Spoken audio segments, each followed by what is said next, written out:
গড়িয়ার পঞ্চশহরে ভোট পরবর্তী অশান্তি, গ্রেফতার 7 দুই বিজেপি কর্মীর গাড়িতে হামলার অভিযোগ।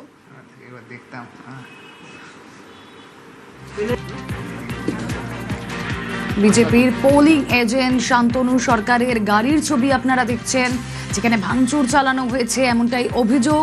তার বাড়িতেও হামলার অভিযোগ। বিজেপি কর্মী প্রশান্ত ঘোষের বাড়িতেও হামলার অভিযোগ।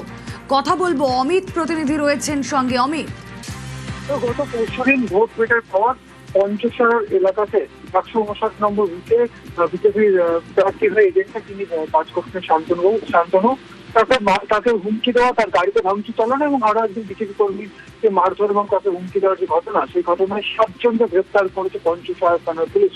ইতিমধ্যে তাদেরকে আলিপুর আদালতেও পেশ করা হয়েছে পুলিশের তরফে। তবে যিনি মূল অভিযুক্ত, অর্থাৎ পেলে বলে যে ছেলেটির বিরুদ্ধে মূল অভিযুক্ত, তিনি নাকি আগ্নেয়াস্ত্র দেখিয়েও নাকি ভয় দেখিয়ে বা হুমকি দেখিয়েন, সে তিনি এখনো অধরা। এবং বিজেপির প্রার্থী যিনি এজেন্ট হিসেবে যিনি বুথে ছিলেন, তার গাড়ি ভাঙচুর করা হয়েছে, তাকে হুমকি দেওয়া হয়েছে এবং আরো একজন বিজেপি কর্মীকে মারধর করা হয়। এমনকি ফল প্রকাশের পর তাদেরকে প্রাণনাশের হতে পারে এমনটাও কিন্তু হুমকি দেওয়া হয়েছিল। সেই সব অভিযোগের ভিত্তিতে পুলিশ তদন্ত শুরু করে এবং ইতিমধ্যেই 7 জনকে গ্রেপ্তার করা হয়েছে। আরো বেশ কয়েকজন কিন্তু 200-250 জনের মতো লোক এসে আমার প্রথমে এই শান্তনু সরকার বলে আছে, ওনার বাড়ি ভাঙচুর করে, ওনার গাড়ি ভাঙচুর করে। তারপর এদিক থেকে এসে কি করে, ঠিক এই জায়গাটায় কি করে আমার ইট মারে, মেরে ক্যামেরাটা ফেলে দেয়। এবং পেলে বলে একজন আছে, ভালো নাম হলো সঞ্জয় মাকাল, সে এসে কি করে এখানে এসে জয় বাংলা স্লোগান দিতে থাকে। এবং শুধু তাই না, এই পাশের এই ক্যামেরাটা দেখতে পাচ্ছেন, এই পাশের ক্যামেরাটাও ভেঙে দেয় রীতিমতো ভেঙে দেয়। যে ক্যামেরাটা ভেঙে দেওয়ার পরে তারপরে কিছুক্ষণ পরে কি করে, অনন্যা ব্যানার্জি আসে, যে 109 নম্বরের কাউন্সিলর, এসে বলে এই অঞ্চলে বলে যে 4 তারিখের পর ভোটের ইলেকশনের ফল ঘোষণা করার পর আমার নাকি মুন্ডু কেটে নাকি ফুটবল খেলবে, এই অঞ্চলে আমাকে বসবাস করতে দেবে না।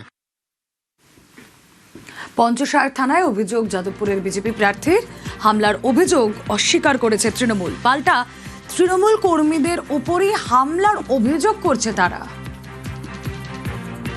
সঞ্জয় মাকাল, অমিত সর্দার, বাপি, বিশু, এরকম অনেকগুলো নামের লিস্ট, যারা কাল আমাদের বুথে যিনি বসেছিলেন শান্তনু সরকার এবং ওনার স্ত্রী, তাদের বাড়ি ভাঙচুর, গাড়ি ভাঙচুর, গাড়িতে টাকা রাখা ছিল সেইটা লুট। এবং আমাদের দলের কর্মীরা এই কাজ করে না। গতকাল রাত্রিবেলা ব্যালট বক্স দিয়ে যাওয়ার সময় সার্ভে পার্কে আমাদের কর্মী আকাশকে মারধর করা হয়েছে। কালকে তাকে হসপিটালে নিয়ে যেতে হয়েছে, সে গুরুতর অসুস্থ আছে। আমরা কোনোদিন কোনো হিংসায় বিশ্বাস করি, যদি সে করে থাকে তার বিরুদ্ধে ব্যবস্থা নেওয়া হবে।